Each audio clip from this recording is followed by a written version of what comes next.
On pouvait citer beaucoup d'autres asymétries de la sorte. Je cite encore l'historien, le Snyder. Pour les Est européens, dit-il, il sera très difficile de croire qu'ils sont des partenaires à part entière en Europe aussi longtemps que leurs expériences de la seconde moitié du XXe siècle ne deviennent une part de l'histoire européenne plus large. J'ai d'ailleurs, en tant qu'éditeur, j'ai publié un volume monumental de Norman Davies sur l'histoire de l'Europe, et il était frappant que dans beaucoup des critiques de cette histoire, aussi bien en Allemagne qu'en Angleterre, pratiquement un seul reproche à cette histoire de l'Europe, c'était l'excès d'attention portée aux Est-Européens et à leurs histoires respectives qui sont difficiles, embrouillées, illisibles, illogiques, et que l'historien a trop parlé d'eux.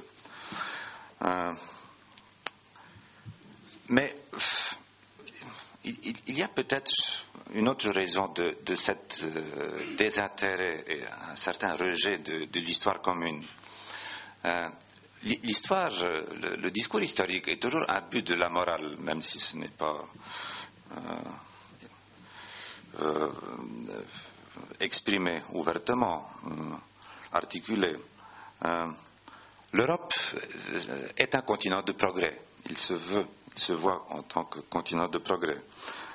Les phases nouvelles de l'histoire sont toujours meilleures que les anciennes. Que les vieilles étapes.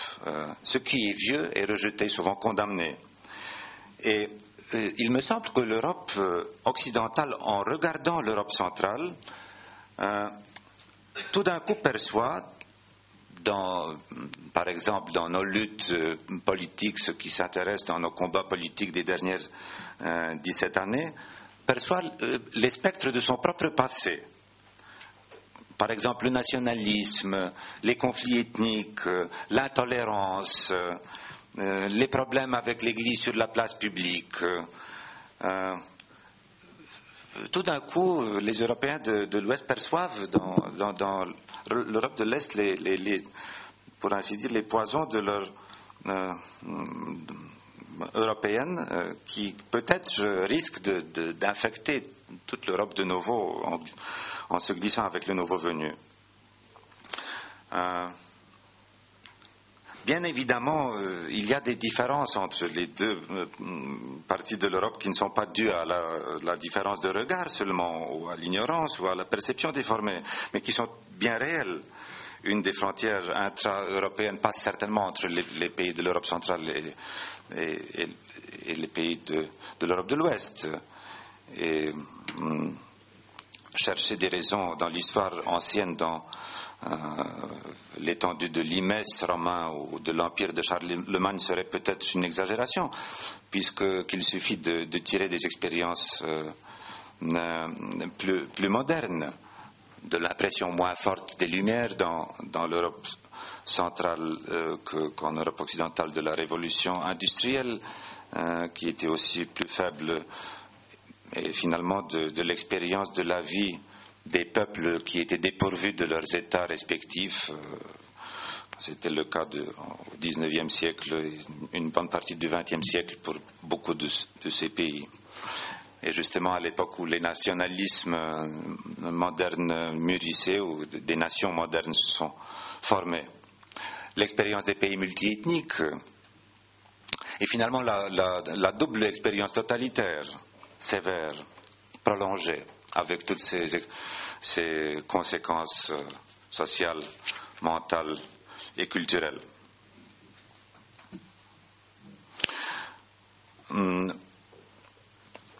Je dirais donc qu'une certaine asymétrie des perceptions, des discours, de la connaissance mutuelle est et sera toujours le cas entre les pays de l'Europe.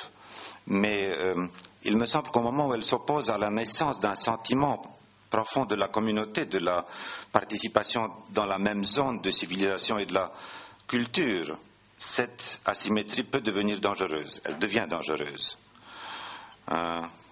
Si nous voulons que cette Europe progresse, si nous voulons nous opposer aux forces centrifuges qui peuvent exposer l'Europe aux grands risques dans le futur, même dans le futur assez proche, les politiques économiques, les politiques financières ne suffisent pas.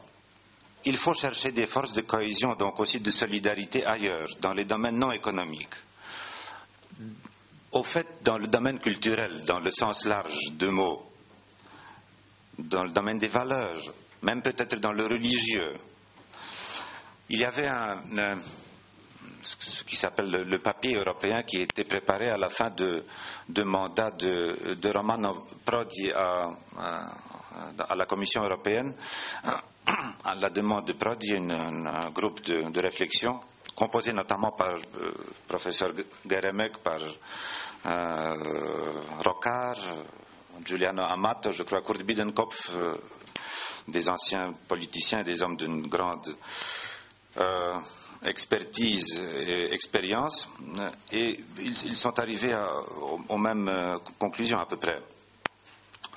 Justement, le déficit de la solidarité européenne est certainement lié à deux autres déficits, celui de la dynamique économique et celui de leadership européen, d'une vision de futur claire et convaincante. Mais puisqu'il serait dangereux de miser uniquement sur l'apparition d'un tel leadership ou sur l'accélération rapide de l'économie, il vaut bien chercher des prémices de la solidarité européenne dans le domaine de la culture. Il est vrai que depuis quelque temps, la réflexion sur l'identité culturelle de l'Europe et des Européens s'accumule à la grande vitesse. Mais est-ce cette réflexion dont nous avons besoin, ou plutôt nous avons besoin d'une pratique de cette identité? Or, je crois que les deux sont nécessaires. L'analyse du problème de l'identité, mais aussi une sage politique identitaire est nécessaire pour accélérer des processus spontanés et pour légitimer mieux la construction de l'Europe. Il ne faut pas craindre la confrontation de nos différences et de nos identités particulières. En tout cas, l'Europe doit apprendre de mieux en mieux comment vivre de nos différences, comment créer un ensemble à partir des identités particulières. Une certaine société européenne qui partage cette identité existait d'ailleurs toujours, peut-être à partir de la Renaissance, mais peut-être aussi dans le Moyen-Âge, avec les universités du Moyen-Âge, puis avec la République des lettres. Mais oui, aujourd'hui elle existe aussi. Mais ce sont des élites ces élites transmettent difficilement, malgré les moyens modernes de communication, ces idées et ces sentiments aux couches plus larges de la société. Enfin, combien d'habitants de l'Europe sont des lecteurs assidus des auteurs tels que Miłosz, ou Havel, ou Marais, ou Enzensberger. Mais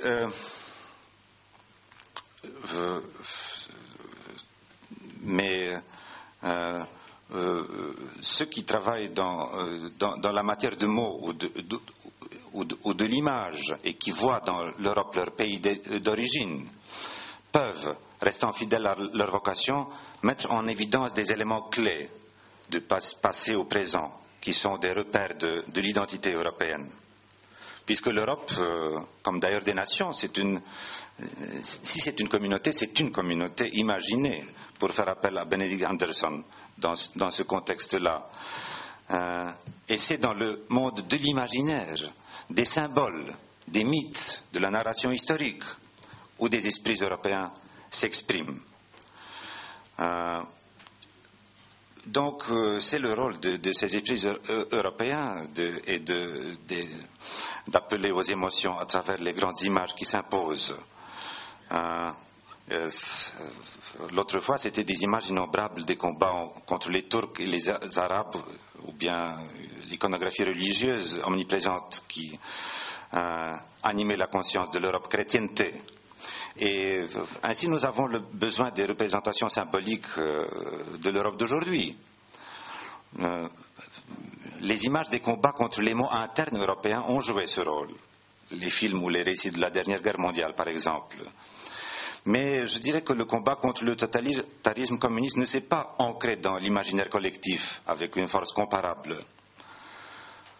L'expérience de son règne reste limitée à l'autre rideau de fer, malgré la lecture de Solzhenitsyn ou quelques autres.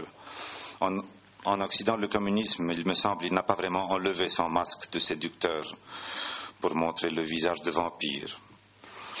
Mais justement, a-t-on fait assez pour renfermer en images saisissantes des expériences vives et constitutives de l'Europe, comme par exemple l'explosion de Solidarność en Pologne en 1980, ou les expériences liées au terrorisme, ou de cette année merveilleuse de la chute du Berlin, ou les défis de l'immigration et de pluralisme ethnique et culturel. Jeremy Rifkin nous assure que les rêves européens sont différents des rêves américains. Mais ont-ils trouvé l'expression forte et lisible? Il semble que la participation émotionnelle dans nos expériences réciproques à travers des images pertinentes, et cela malgré l'inondation des images, ou peut-être à cause de l'inondation des images justement, que cette participation à travers des images fait toujours défaut.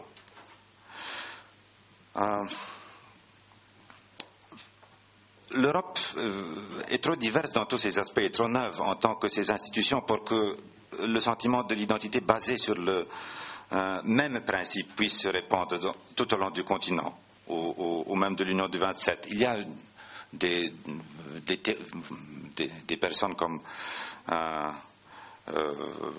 par exemple Delany ou Habermas, ils cherchent un seul principe de l'identité. Mais une telle recherche me paraît trop abstraite, trop historique, trop positiviste dans un sens. Par exemple,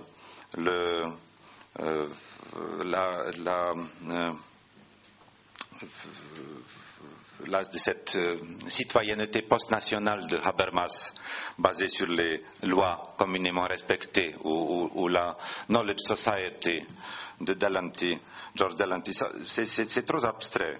L'identité se forge dans le temps. Donc on ne peut pas oublier le passé, juste le contraire.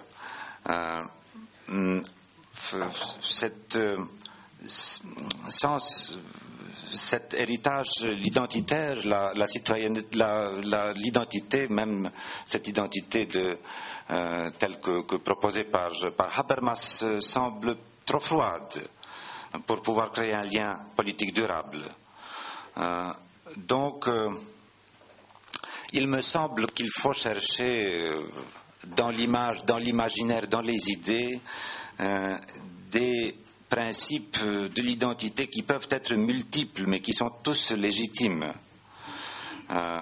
Et premièrement, je crois qu'il faut chercher des ressources identitaires plutôt à partir de nos identités nationales qu'en dehors d'elles.